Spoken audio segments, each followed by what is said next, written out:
Welcome to JJ Tagalog Movie Recap. Kumusta sa lahat? Ngayon ay magre-recap tayo ng isang 2024 thriller na romantikong pelikula na pinangalanang Miller's Girl. Mga spoiler sa unahan, mag-ingat at magsaya. Nagsimula ang kwento kay Cairo, isang batang babae na ang mga magulang, parehong abogadong nagtatrabaho sa ibang bansa, ay mayroon iniwan siyang mag-isa sa bahay nila sa Tennessee.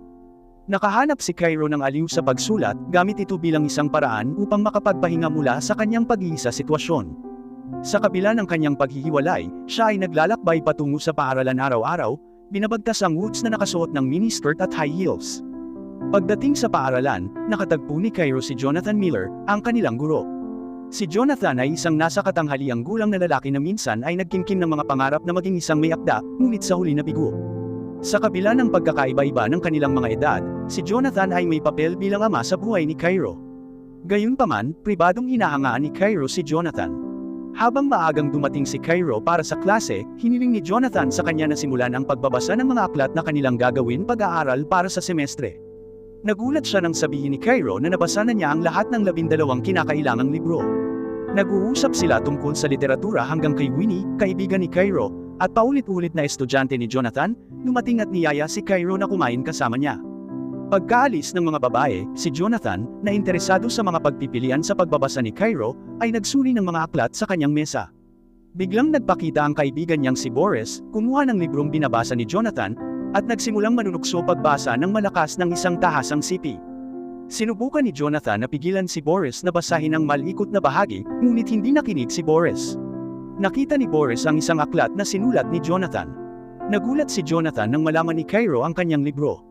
Pagdating ni Jonathan sa bahay, nakita niya ang kanyang asawa, si Beatrice, na abala sa kanyang computer work.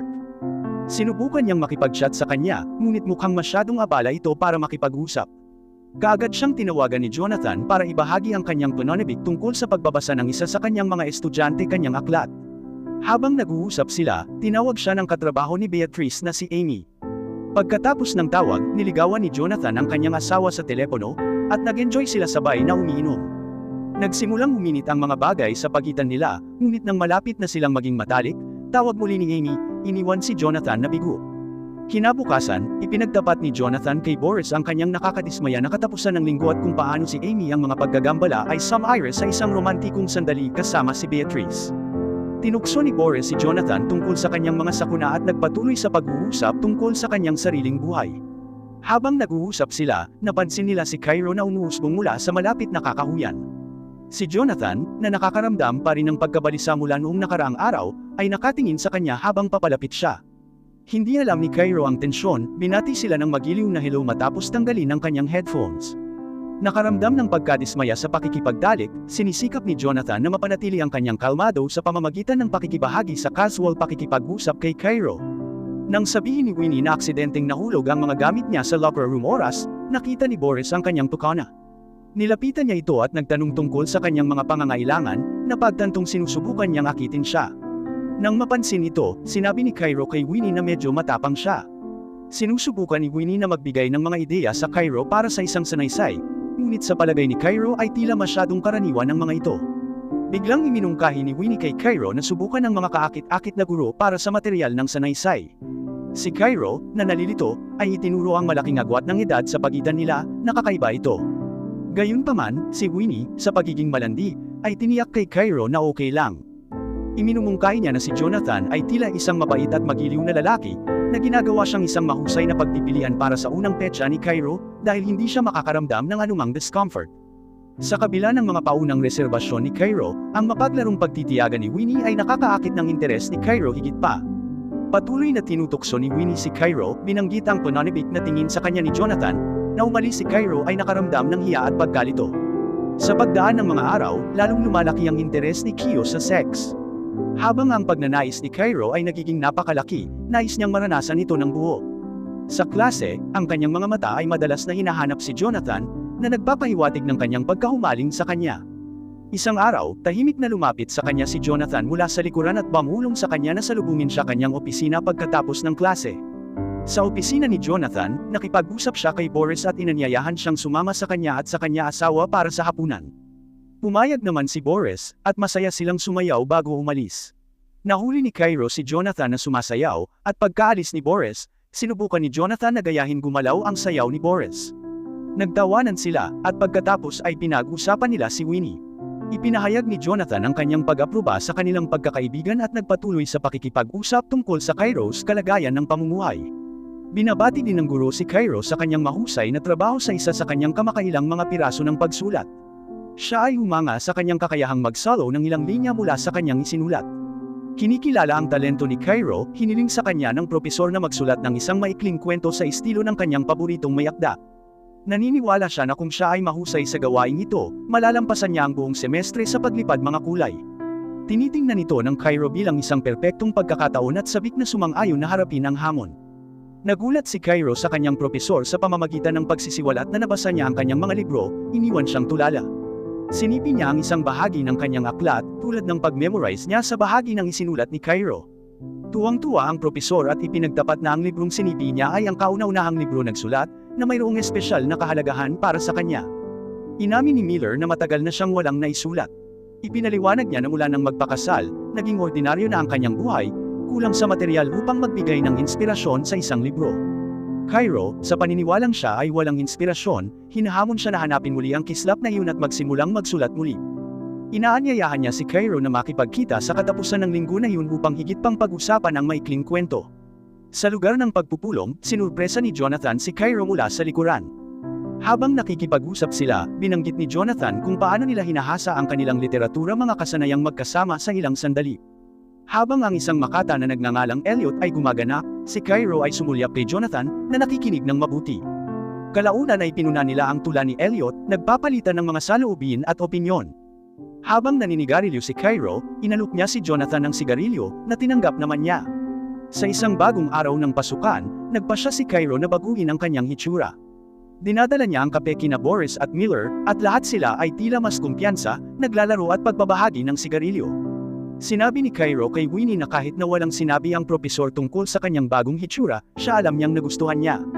Nang maglaon, sinabi ni Cairo kay Miller na gusto niyang isulat ang kanyang kwento tulad ni Henry Miller, isang sikat na may akda kilala sa pagsusulat tungkol sa pag-ibig at sex. Nag-aalala si Miller na maaaring hindi ito magandang ideya dahil maaaring itong magbulot ng gulo sa paaralan. Ngunit iniisip ni Cairo na maaaring itong gawing mas kawili-wili ang kanyang kwento. Pagkatapos mag-isip tungkol dito, nagtiwala si Miller kay Cairo at hinayaan siyang magpatuloy sa kanyang plano. Nang maglaon, tumunog ang telepono ni Jonathan na may isang text mula sa kanyang asawa na nag-aanyaya sa kanya sa isang bakasyon sa katapusan ng linggo. Lumapit si Cairo upang talakayin ang kanyang maikling kwento, ngunit si Jonathan, abala sa mga iniisip ang kanyang asawa, ay mabilis na inaprubahan ang kanyang pagsusulat ng hindi binibigyang pansin. Kapag sila lang, tinutokso ni Winnie ang kaibigan, na nagbibiro na si Cairo ay sinusubukan siyang akitin propesor. Nagmamalaki siya, nagpapanggap na ginagaya ang mga aksyon ni Cairo, na labis na ikinatuwa ng kanyang kaibigan. Habang galit na hinahanap ni Cairo ang kanyang nawawalang telepono, paulit-ulit na naaabala ang mga plano ni Jonathan sa patuloy na pagtawag ni Amy. Nagulat nang marinig ang boses ni Cairo nang magring ang kanyang telepono, nalaman ni Jonathan na hindi sinasadya nilagay niya ang phone niya sa bag niya. Habang nag-uusap sila, ang asawa ni Jonathan ay nagpahayag ng pagkadismaya sa kanilang ipinagbaliban na bakasyon sa katapusan ng linggo. Nagboluntaryong ibalik ang telepono ni Cairo sa kanyang bahay, mabilis na sumang-ayon si Jonathan, sa kabila ng paparating na ulan. Habang papunta siya doon, biglang bumuhos ang malakas na ulan. Pagdating, nakita ni Jonathan si Cairo na naglalakad sa labas na nakasuot ng mapang-akit na damit sa gitna ng ulan. Nakapikit ang mga mata, sina Jonathan at Cairo ay nagbahagi ng isang sandali ng matinding pagkahumaling habang papalapit ito sa kanya sa buhos ng ulan. Dahil sa labis na pagsinta, niyakap nila at pinagsaluhan ang isang mapusok na halik. Habang natulala sina Jonathan at Cairo matapos ang kanilang matinding sandali, ang kay Jonathan nasa isip niya. Biglang, ipinadala ni Cairo kay Jonathan ang kanyang midterm test, na nawala ng ulirat. Nagising mula sa kanyang paggagambala, hinimok siya ng asawa ni Jonathan na iwanan siya ng mag-isa habang dumadalo siya sa ibang usapin. Umalis si Jonathan at umatras sa isang maliit na bahay malapit sa kanila. Doon, inilimbag niya ang natapos na gawain ni Cairo at sinimulan itong basahin kaagad. Abala sa mapang-akit na kwento na may mga pang-adultong tema, sumikat ang pananabik ni Jonathan bilang siya envisioned Cairo sa mga eksena, fueling kanyang pagnanais. Hindi na makatiis, nagmadaling tinanggal ni Jonathan ang kanyang pantalon at pinasaya ang sarili. Kinabukasan, dumating si Cairo sa klase na nakasuot ng nakakaakit na damit. Pero kapansin-pansing nagbago ang ugali ni Jonathan sa kanya. Hindi niya ito binabati ng parehong init tulad ng dati. Nang maramdamang may mali, tinanong ni Cairo si Jonathan kung ayos lang ang lahat. Ipinahayag ni Jonathan ang kanyang pagkabigo sa tahasang nilalaman ng pagsulat ni Cairo. Sinubukan ni Cairo na ipaliwanag na tinanggihan niya ang tahasang nilalaman, ngunit nananatiling hindi natinag si Jonathan. Tumanggi siyang makinig sa mga paliwanag nito, at sa huli ay nagpasya siyang tanggihan ang dalawa trabaho at kanilang relasyon. Pinuna pa ni Jonathan ang trabaho ni Cairo at nagpahayag ng panghihinayang sa pagtitiwala sa kanya. Nang subukan ni Cairo na ipahiwatig ang kanyang tunay na damdamin, ang pagtanggi ni Jonathan na kilalanin ang mga ito na dagdagan lang ang galit niya. Binatikos ni Cairo si Jonathan, binabanggit ang kanyang sariling mga gawa bilang karaniwan at mapurol. Lalong lumaki ang pagkadismaya ni Cairo, at pananggahasan niya si Jonathan na bigyan siya ng mahihirap na marka sa kanyang mga pagsusulit. Galit na galit si Cairo at sinimulan niyang insultuhan si Jonathan. Si Jonathan ay nanatiling matatag sa kanyang paniniwala sa kanilang mga tungkulin bilang master at estudyante. Nagseselos lang daw siya dahil hindi niya magawa ang ginawa niya. Pagkatapos ng tense na sandaling ito, lumabas ng classroom si Cairo at iniwan ang kanyang kwento sa isang mailbox ng administrator ng paaralan. Umuwi si Miller at ibinahagi ang mapanghamong araw na naranasan nila ng kanyang asawa, na nagdedetalye ng kanyang pagkikita kasama si Cairo at ang kanyang kwento. Naintriga ang kanyang asawa sa pagsulat ni Cairo, na humahantong sa isang mainit na talakayan sa pagitan ng mag-asawa na hindi sinasadyang may kinalaman kay Boris. Samantala, si Cairo ay naghahanap ng aliw sa isang inumin kasama ang kanyang kaibigan na si Winnie matapos harapin ang pagtanggi mula kay Miller. Habang humuhusad ang gabi at dumadaloy ang mga inumin, mapaglaro silang nagpasya na kumuha ng kompromiso mga larawan para panunukso kay Boris, na nagdagdag ng katatawanan sa kanilang night out. Noon lang, nakatanggap si Jonathan ng tawag mula sa opisina ng prinsipal. Ibinigay sa kanya ni Beatrice ang telepono, at nakinig siya habang inaakusahan siya ng hindi nararapat relasyon sa Cairo. Itinanggi ni Jonathan ang akusasyon at tiniyak kay Beatrice na hindi ito totoo. Gayunpaman, binalaan siya ni Beatrice tungkol sa mga potensyal na kahihinatnan, na binanggit na maaari siyang matalo ang kanyang trabaho at ang kanyang asawa kung mapatunayang totoo ang mga paratang. Kinabukasan, absent si Cairo sa klase habang nakikipagkita siya sa principal. Samantala, ipinagpatuloy ni Jonathan ang pagtuturo. Tila halatang nalungkot si Winnie sa kawalan ni Cairo. Pagkatapos ng klase, nilapitan niya si Jonathan, ipinahayag kung gaano siya kahalaga ni Cairo. Sa kabila ng pagsisikap ni Winnie na makonsensya siya, na natiling hindi naapektuhan si Jonathan, ayaw niya upang makisali sa anumang talakayan sa usapin. Sa pagsisimula ng mga plano ni Cairo, ang guro ay ipinatawag sa isang pulong kasama ang pamunuan ng paaralan. Parehong sina Cairo at Professor Miller ay malawak na tinanong. Sinasagot nila ang mga tanong tungkol sa kanilang mga pakikipag-ugnayan sa panahon ng mga klase at kung mayroon silang anumang malapit mga pagtatagpo sa labas ng paaralan. Mahigpit na ipinahihiwatig ng mga tugon ni Cairo na mayroong koneksyon sa pagitan nila, na naging sanhi ng nag-aalala tungkol sa kanyang propesyonal na hinaharap at reputasyon. Natagpuan niya ang kanyang sarili sa isang napakahirap na posisyon bilang isang resulta ng mga pahayag ni Cairo. Nang makitang hindi nagbabago ang mga pahayag ni Cairo, nagpa siya ang prinsipal na suspindihin si Jonathan. Nilapitan siya ni Boris pagkalabas ng opisina, ipinahayag ang kanyang pagkabigo at pagpapayo Jonathan na maging maingat sa kanyang mga limitasyon upang maiwasang lumaki pa ang sitwasyon. Matapos ihatid ang kanyang mensahe, umalis si Boris para bigyan ng espasyo si Jonathan. Nang makauwi si Jonathan, atubili niyang sinabi kay Beatrice na sinuspinde siya. Mabilis niyang tinanong kung may nangyari, ngunit tinanggihan niya ito, inamin lamang na ibinigay niya si Cairo espesyal na paggamot. Hindi ito binili ni Beatrice at nagtanong pa hanggang sa umamin siya. Nang tanungin niya kung may nararamdaman ba siya para kay Cairo, nag-alinlangan si Jonathan at hindi ito maitatanggi.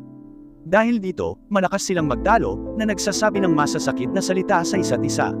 Si Beatrice, galit na galit, lumabas, sinabing gusto niya ng diborsyo. Kasabay nito, nagsalita si Winnie kay Cairo tungkol sa mga posibleng kahihinatnan ng kanyang mga aksyon, nagbabala na baka mawalan siya ng trabaho kay Jonathan. Gayunpaman, inalis ni Cairo ang mga alalahaning ito.